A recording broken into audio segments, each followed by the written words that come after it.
folks, and welcome back to the blog. Yay! I feel like I do that every time. Yeah, you do. Go yay, and then I look at you. Should I stop or should I keep doing that? Is it a tradition now? You do it more than 3 times, it's tradition, right? Sure. So, if you haven't been keeping up, we have been doing a monthly update on what it's like being new parents. And we are on month 5. It's kind of crazy. So we've been answering the same 4 questions. First one is, what has been the hardest? You've been getting all the negative stuff out of the way. She doesn't understand when we tell her it's okay and she needs to stop crying. Yeah. Communication is definitely difficult. You have to remember that she doesn't understand you. So you getting mad doesn't really help. Correct. The same thing for me for the 3rd month in a row is when she's hurting and you don't seem to be able to help her. She got sick. I think she got her first cold and she was just screaming her head off and I couldn't figure out how to get her to calm down. And it was just really hard as a mom to really want to help her, but you can't. And thankfully we made it through, but it's still very difficult. What have been the joys? We have little games that we play now, and she really likes when I'm playing with her and I can make her laugh and giggle and all kinds of stuff. It's really fun. Yeah, they have a bedtime ritual now. It might resemble slightly of a roller coaster, but it's really cute. They just bounce on the bed. One of the joys for me has been that she now can hold her head up pretty well. I mean, you can obviously see her. She's trying to grab at her feet. And so we ended up getting an activity center, and she absolutely loves it. And so being able to see her actually like interact with toys and enjoy them has been really fun. She also thinks that YouTubers are her friends. And so it's really entertaining when I like turn on a YouTube video that I want to watch and she recognizes the person on the TV and then she starts trying to talk to them. That's really entertaining. I'm not sure how I feel about this. Another joy that has happened is because she can't hold her head up. Now we actually got a bike trailer and we've been able to take her on bike rides and she really enjoys it. She's actually like been so comfortable that she's fallen asleep. Any other joys? There's plenty of other joys, but we don't have that much time. Okay, 3rd question, how has this affected our marriage?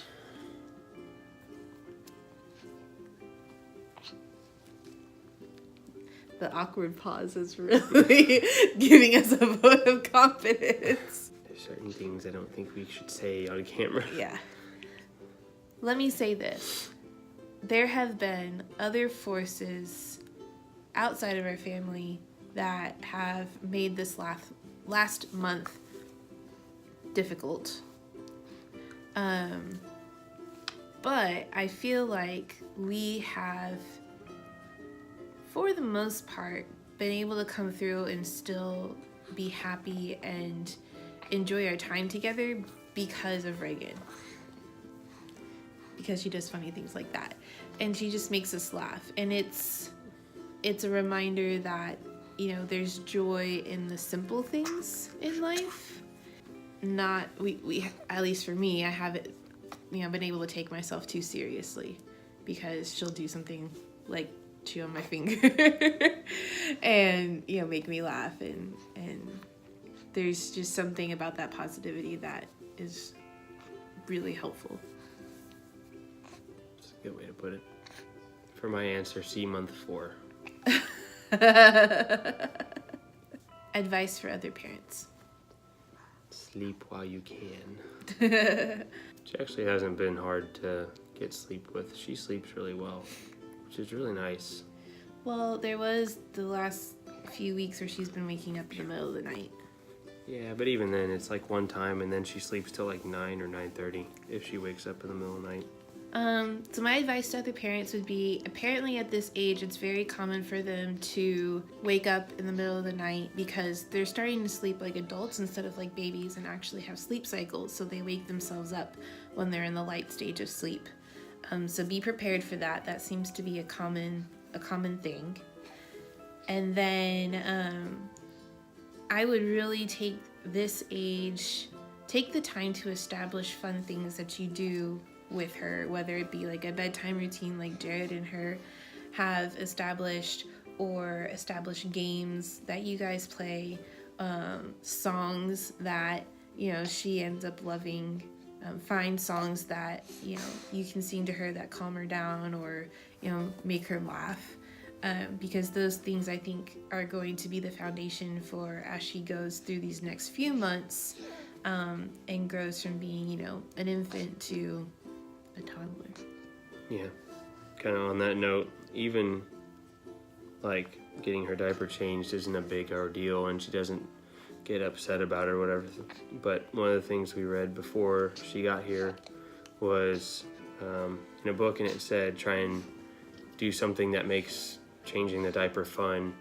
And so for me, at least, I tried to really do that. So now when she's getting her diaper changed, whatever, you know, you have to pull the onesie up so it's out of the way or whatever. I always like, I don't know what they're called, but we called them Zerberts. You do like a buzz on your lip, but I would do it on her tummy, and she finds that really funny. And so she kind of looks forward to getting her diapers changed now, and it makes it fun for me too, because she laughs and smiles instead of screams and kicks. Yeah. And she has learned kind of to keep her legs up and out of the way, where she doesn't like kick into the dirty diaper or anything. So diaper changes haven't been a big ordeal because we've tried to make it fun. Mm-hmm. So on the things that would normally be unpleasant, if you can make them fun for her, they'll become more fun / less tedious for you. And it ends up being a little bonding moment. Yep. So that was one of the good pieces of advice that I got when we were getting ready for her to get here. It's a great piece of advice. Okay, well, that is all for the 5-month update, and we'll see you guys next time for the 6-month update. Ah! Bye!